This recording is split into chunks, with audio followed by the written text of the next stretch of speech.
hey, I'm wearing the same shirt I was on Monday. That's weird.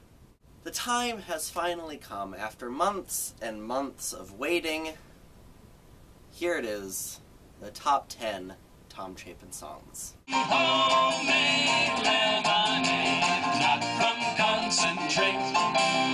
Fresh squeezed straight from tree. Really, really, really, really great. In my youth, I was part of an organization called the Ashland Symphonic Youth Chorus. Within ASYC, there was an all-male group called the Troubadours. While Troubadours didn't last as long as the other choirs, it was still a fun group to be a part of for as long as I was a part of it. But I honestly didn't understand the name. Even with knowing the song, I didn't fully understand where the name came from, and really it was not too long after Troubadours disbanded that I finally got the reference. This song tells a wonderful tale about a troubadour who shows up in a small town. The excitement that surrounds his visit is quite palpable in the song. This wandering minstrel coming into your town to fill your heart with music and tales of wonder must have been exciting. And obviously we don't have troubadours quite as much now as we did in the past, but the idea of storytelling still continues. While I may not be a wandering minstrel anymore, the excitement we feel when we hear a new tale is an emotion that we still feel today. And I still think that most of us like hearing tales as much as we like reading them. And this song does do a good job of showing that excitement, showing the excitement of the troubadour coming to town. Plus, I just really love Michael Mark as the troubadour. He does a wonderful job. Really, really, really, really great. Having been a marching band for 4 years and marching my fair share of Memorial Day parades, this song is a nice one. I mean, okay, it's a 4th of July parade, but still, it's a parade. It tells the tale of Bruno, who plays the bass drum, as he leads the band in the wrong direction because the drum major failed to show up. This epic tour takes them through fields and even onto a train track. The concept of a marching band blindly following someone who clearly has no idea what they're doing is kind of ridiculous, but like with most of his ridiculous songs, it's just fun to listen to. Bruno is one of those characters that I just love, and it always makes me extremely happy when he shows up for a song. Having him be the hapless leader who clearly has no idea where he's going, even though the rest of the band does, is just fun to listen to. And the best part about this is that the person telling this tale talks about how it's his favorite moment of the summer. That feeling of adventure and following a different drummer, as the song puts it, is really what sticks out to him about that summer. The road less traveled and all that. Oddly philosophical for a song where an entire marching band ends up in a quarry. Really, really, really, really great. And here we have yet another song with Bruno. This is the story of a couple of girls, Sue and Shirley, who are swinging and telling themselves not to hang out with Bruno because Bruno is a dweeb. Despite not knowing what a dweeb is, Sue and Shirley are adamant about not playing with Bruno, despite the fact that he's digging a hole and having a grand old time. As more and more people join Bruno, though, their resolve quickly leaves, and they themselves decide to play with Bruno. Or at least that's the implication, because the girls go and actually talk to him and he asks for their help. With a dinosaur. Seriously, the stuff that Bruno finds in this hole is pretty remarkable. First there's a horseshoe, which makes sense, then there's a tractor, which makes less sense, then there's a lost city, which just seems unlikely, and then a dinosaur. Now, I assume that it's a dinosaur skeleton, but it's kind of hard to say. And ultimately, this song is just about not judging people from what you may have heard from others, because then you may not find a lost city. Or not. I may be taking the metaphor a bit too far. Really, really, really, really great. The cousins are coming! This is yet another song that my family sings constantly. It's become so much a part of our family that my Uncle Eric actually wrote a parody of this song specifically about our family. But this song is really very universal when it comes to family. We have the excited aunt, the hassled uncle, the rowdy cousins, the no-nonsense grandfather. You know, the stereotypical crazy family that everybody seems to be a part of. The song also just perfectly reflects family reunions. The craziness, the hecticness, the growing hysteria.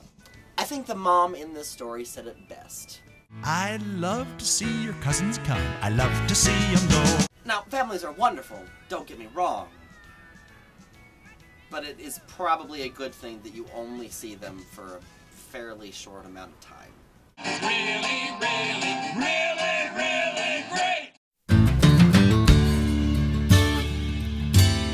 This is easily the most serious song on this list. It's a song about, as the title suggests, hunger and thirst. It talks about how prevalent hunger and thirst is not just in the US, but all around the world. The chorus is probably one of the most simple and yet most powerful things that he's written. Hunger and thirst, two things I hate. Everyone living needs food on their plate. Some things can hurt, these hurt the worst. Nothing hurts harder than hunger and thirst. It's the call to end these two killers in our world. And he doesn't sugarcoat the issue. He states these problems and in no way tries to downplay them. It's not a happy song, and it's definitely not trying to be. From the first few notes, this song is very jarring and clearly not going to give you any warm fuzzies. But that's what makes this song so good. He's not giving you any happiness in the song because there's no happiness in this issue. This song exists purely to get you to think. Really, really, really, really great. This is one of his more recent songs. Of course, recent in this case means 2008-ish. This song is in reaction to the No Child Left Behind Act. What we saw from this act is an increase in the amount of tests, but a decrease in the amount of arts. And in this song, Tom Chapin addresses this issue. Like A Study About to Begin, this song is one of his political songs. Arts programs is one of those things that Tom Chapin just feels extremely strongly about, and so this song is him reacting to the fact that people are getting rid of arts. This song is very tongue-in-cheek and extremely critical in government's decision to do this. An entire verse is devoted to attacking Congress and talk radio for not being rational. 'Cause rational discourse was not on the test. And the final line ultimately seems to reflect his reasoning for writing this song and addressing this issue. Don't think about thinking, it's not on the test. Testing doesn't necessarily mean that anyone's learned anything. It just means that people are able to memorize facts and spit them back out. Instead of getting rid of arts, which not only help kids learn, but is also much more enjoyable, why don't we just rethink testing? It's a very well-written song, and I agree with every word. Really, really, really, really great. He tried to play the sax, he tried to play the flute.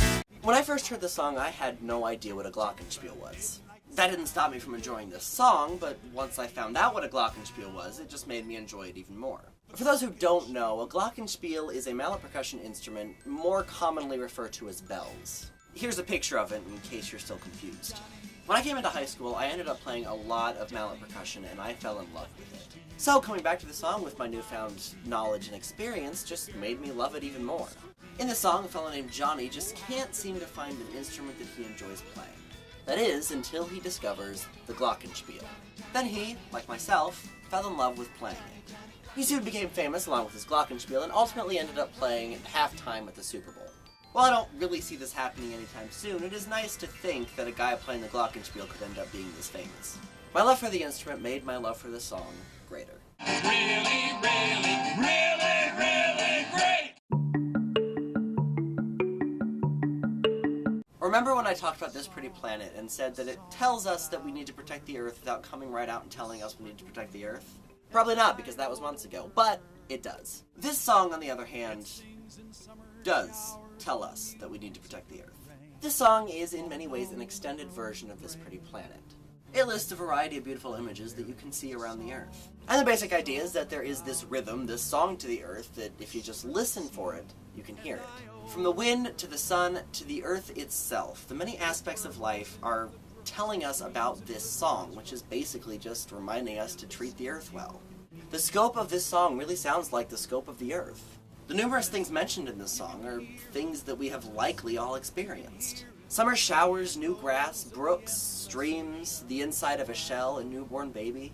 This planet that we live on is a beautiful planet, and this song emphasizes that. We need to treat this Earth well so that we can pass it on to our children. And there's even a line in the song that comes right out and basically says that. It was not given to you by your parents. It was loaned to you by your children.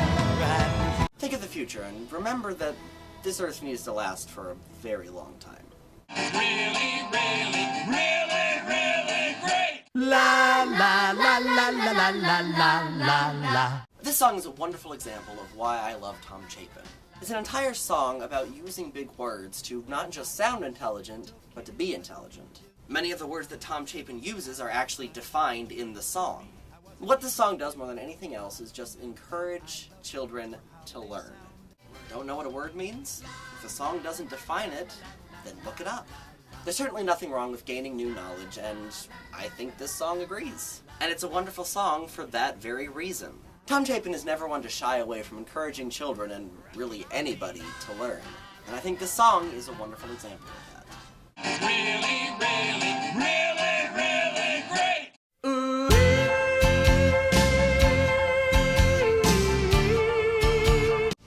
Yeah, this is a goofy and silly song, and you're surprised it's on the list, especially at number 1, because Singing Guy is the goofy and silly one.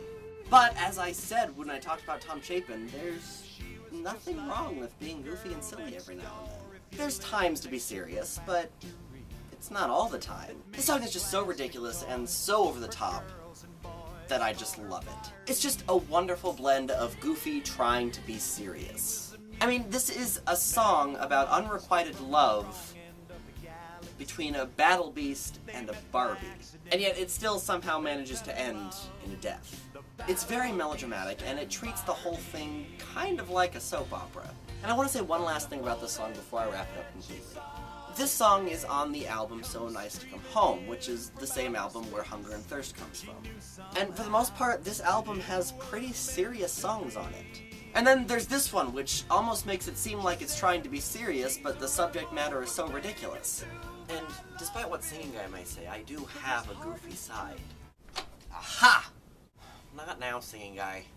Why not? Because this video's gone on long enough, plus by the next video I'm going to be my usual grumpy self, and we're going to act like this declaration never happened. Oh. But we are going to address this again at some point, right? Probably. Good enough. Life needs to have a good mixture of goofy and serious, and despite the fact that most of these songs on this album are serious, the overly dramatic and overly goofy nature of this song more than balances out the rest of the album. Keep in mind, I don't hate serious songs. When done well, they're extremely good and extremely important, and Tom Chapin knows how to write a good serious song. But it's just nice to see the absurd mixed in with them. So, finally, that was my list of the top 25 Tom Chapin songs. I hope you enjoyed, and if you still haven't heard anything from Tom Chapin, I would advise you to check him out, because I think he's a good writer. And I will see all of you whenever I see you again.